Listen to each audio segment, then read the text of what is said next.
अगर आप बूढ़ा बुल लेकर भी अपनी गौशाला पर आ रहे हैं, अपने फार्म पर आ रहे हैं और ये चीजें अगर खिलाएंगे तो गारंटी के साथ में आपका वो बुल भी सर्विस देने लगेगा। देखिए अब चीजें आप नोट करिए। देखो जस्ट मेरे पीछे, हाँ जस्ट मेरे पीछे, पर मुझे डर नहीं लगता इससे।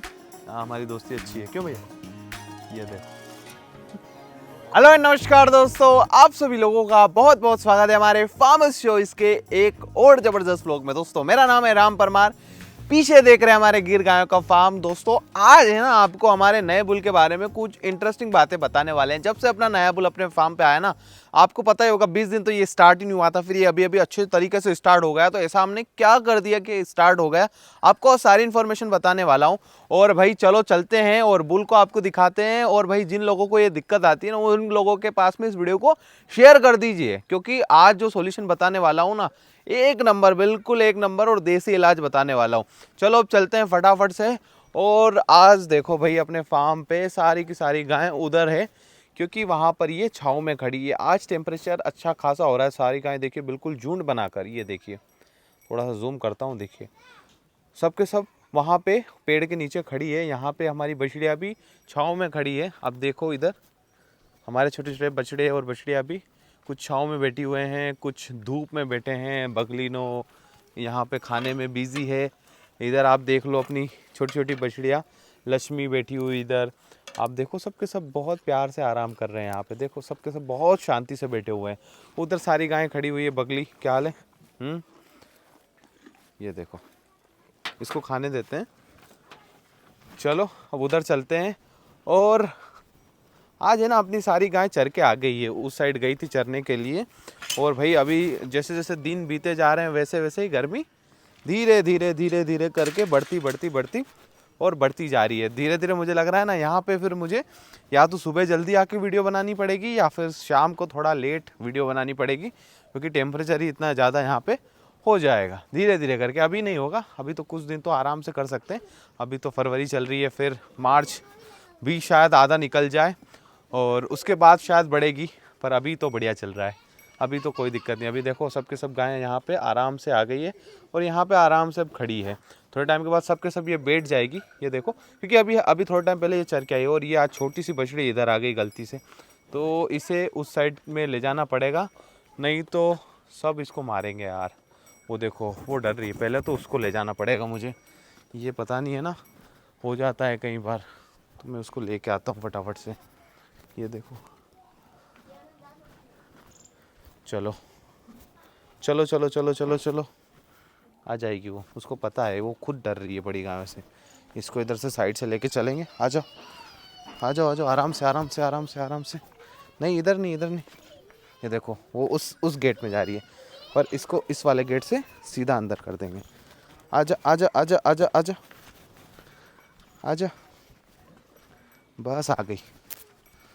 चलो चलो चलो चलो चलो, बस बस बस बस यार, इस बछड़ी को उठना पड़ेगा, खुद ही उठ गई वो तो। हाँ अब अपन गेट खोलेंगे और इस बछड़ी को अंदर कर देंगे।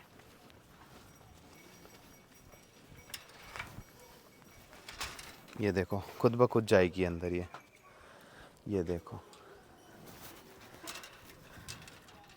एक तो है ना यहाँ पे देखो, अब वो शायद भूखी भी होगी। इधर तो चारा है ही सही, खा लेगी वो। देखो बिजी हो गई जाके ही वहाँ पे, क्योंकि यहाँ पे तो है ना बड़ी गाय हैं, तो यार मतलब उसको आने का हाथ भी नहीं लगाने देगी वो। अब वो आराम से खाएगी और आराम से रहेगी, कोई दिक्कत नहीं है। पानी वानी भी पीना होगा, क्योंकि यहाँ पे ना काफ़ी बड़ा है यार, ये ऊंचा है। तो अपनी बछड़ी कहाँ पे गई यार वो? वो रही वहाँ पे, वो रही उधर। और ये रही वो बछड़ी जो हमेशा बाहर निकलती है। क्या हाल है? ये देखो, तो ये तो यहाँ पे आराम से अब खड़ी रहेगी, क्योंकि ना देखो उधर बड़ी बड़ी गायें खड़ी रहेगी, तो यहाँ पे थोड़ी छाँव है, तो ये खड़ी रह रही है यहाँ पे। अब है ना यहाँ पे हमें छाँव के लिए भी व्यवस्था करनी पड़ेगी गायों के लिए, कि यहाँ पे अपन क्या ऐसा कर सकते हैं। चलो वो तो देखेंगे हम, हर साल जैसा करते हैं वैसा ही इस बार भी हमें करना पड़ेगा। हर साल हम नेट बांधते हैं यहाँ पे, यहाँ से वहाँ तक की नेट बांध देते हैं, तो सारी गाय आराम से बैठ जाती है। और भाई यहाँ पे अपना ये रहा नया बुल, ये देखो भाई, ये तो आराम से बैठ गया है। और इसके पास में, क्योंकि अब बुल बैठ गया है ना, तो अब सारी गायें भी बहुत आराम से रहेगी, क्योंकि बुल महाराज अगर खड़े रहते हैं तो सारी गायें इधर से उधर, इधर से उधर, इधर से उधर, और हम भी बैठ जाते हैं यहाँ पे, आराम से बैठेंगे और फिर बात करेंगे। यहाँ पे गेहूं के खेत देख लो आप अपने, सब के सब फर्स्ट क्लास। और जब तक है ना खेतों में फसल है ना, तब तक थोड़ी हवाएं भी ठंडी आती है। जैसे ही ये सारी फसल कट जाएगी, उसके बाद में एक तो उधर से हवा गर्म आने लगेगी, नदी का पानी ख़त्म हो जाएगा, पेड़ पौधे भी थोड़े थोड़े मतलब ऐसे हो जाएंगे, इतने हरे नहीं रहेंगे। तो इसी वजह से इतना ज़्यादा यहाँ पे टेम्परेचर हो जाता है। पर हालांकि ठीक रहेगा, इतना ज़्यादा नहीं होगा, थोड़ा बहुत बढ़ेगा, पर यहाँ पे हम व्यवस्था भी कर देंगे।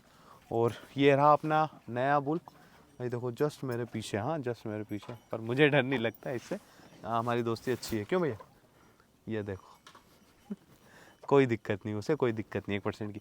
तो चलो अब मैं बताता हूँ कि अगर आप नया बुल लेकर आ रहे हैं और अगर आपके यहाँ स्टार्ट नहीं हो रहा है और ऐसी प्रॉब्लम अगर आपको आ रही है तो क्या करना चाहिए, मैं आपको सारी चीज़ें अभी शेयर करता हूँ। देखिए मेरी जब यहाँ पे इतनी बड़ी प्रॉब्लम हुई, तब मैंने एक डीलर से बात करी, तो उन्होंने मुझे एक स्टोरी सुनाई कि भैया मेरा यही काम है। उन्होंने कहा कि भैया मेरा यही काम है, मैं बुल को इधर से उधर देता हूँ और मैं बहुत सारी स्टेट में पहुँचाता हूँ बुल को। तो उन्होंने एक बुल को हैदराबाद पहुँचाया था। तो मैंने कहा अच्छा ठीक है, हैदराबाद पहुँचाया। उन्होंने क्या कहा पता है, 1 साल तक हैदराबाद में उनका बुल रहा और फिर भी वो बुल वहाँ पे स्टार्ट नहीं हुआ। यहाँ से स्टार्ट उन्होंने भेजा और वहाँ पे 1 साल तक उसने एक भी गाय को क्रॉस नहीं किया। और फिर वो जो सामने वाला बंदा था, उसने वापस उन्हें गुजरात में भेज दिया उस बुल को। और गुजरात में आने के बाद में 1 साल के बाद में वो बुल स्टार्ट हो गया, मतलब 15 दिन में वहाँ पे स्टार्ट हो गया। अब मुझे समझ में नहीं आया कि यार एक तो 15 दिन में वो बुल यहाँ पे स्टार्ट हो रहा है, वहाँ पे 1 साल रह रहा है और स्टार्ट नहीं हो रहा है, क्या दिक्कत है? खाना पीना सब कुछ बढ़िया, खुले में जैसा यहाँ पे घूम रहा था ऐसा भी वहाँ पे घूम रहा था, फिर क्या दिक्कत? तो वहाँ पे हुआ मेन क्लाइमेट की दिक्कत हुई। और यही बात उन्होंने कही कि यार क्लाइमेट की दिक्कत से ही बुल स्टार्ट नहीं हो पाते हैं कहीं कहीं जगहों पर। तो एक तो क्लाइमेट सही होना चाहिए और तभी आपका बुल आपके फार्म पे जल्दी स्टार्ट होगा। चलो भाई, अब क्लाइमेट की तो बात हो गई। अब मान लो क्लाइमेट भी सही है और फिर भी आपका बुल अगर स्टार्ट नहीं हो रहा है तो क्या करें? और उसके बाद जो अब मैं आपको ये सॉल्यूशन देने जा रहा हूँ, ये चीज़ें आप नोट कर लीजिए, क्योंकि अगर आप बूढ़ा बुल लेकर भी अपनी गौशाला पर आ रहे हैं, अपने फार्म पर आ रहे हैं और ये चीज़ें अगर खिलाएंगे तो गारंटी के साथ में आपका वो बुल भी सर्विस देने लगेगा। देखिए अब चीज़ें आप नोट करिए। सबसे पहले तो आप अपने बुल को, अगर आपका बुल अगर रनिंग में है तो भी दे सकते हैं, क्योंकि ये चीज़ें है ना बुल को थोड़ा पावरफुल बनाती है। अब जैसे सबसे पहले आप देखिए, कपास के जो सीड आते हैं वो अपने बुल को खिलाइए। अब कितनी क्वांटिटी में देना है वो मैं आपको बता देता हूँ। सुबह आप 3-4 किलो, शाम को 3-4 किलो। अब जो आप शाम को 3-4 किलो दे रहे हैं ना, उसके अंदर आप मिलाइए मूंगफली का तेल। अब आधा लीटर मूंगफली का तेल मिला के दीजिए बुल को, ताकि आपका बुल आपके गौशाला पर जो भी गाय हो रही है उस होने के बाद भी दे सकते हैं, ताकि आपका बुल हमेशा पावरफुल रहे। तो इसके साथ साथ अगर आप बुल के सीमन भी कलेक्ट करते हैं तो आपको अब एक और चीज़ मैं आपको बताने वाला हूँ, ये भी बहुत ही बेहतरीन है और बहुत ही हेल्प करेगी आपकी जो सीमन की क्वालिटी उसको इंक्रीज करने में। देखिए ये आप चीज़ नोट कर लीजिए, मैं आपको बताने वाला हूँ। एक रहती है इसमें अम्बे हलद, ये आयुर्वेदिक है। आपको हो सकता है ये लोकल मिल जाए तो बहुत अच्छी बात है, अगर नहीं मिले तो ऑनलाइन आप खरीद सकते हैं।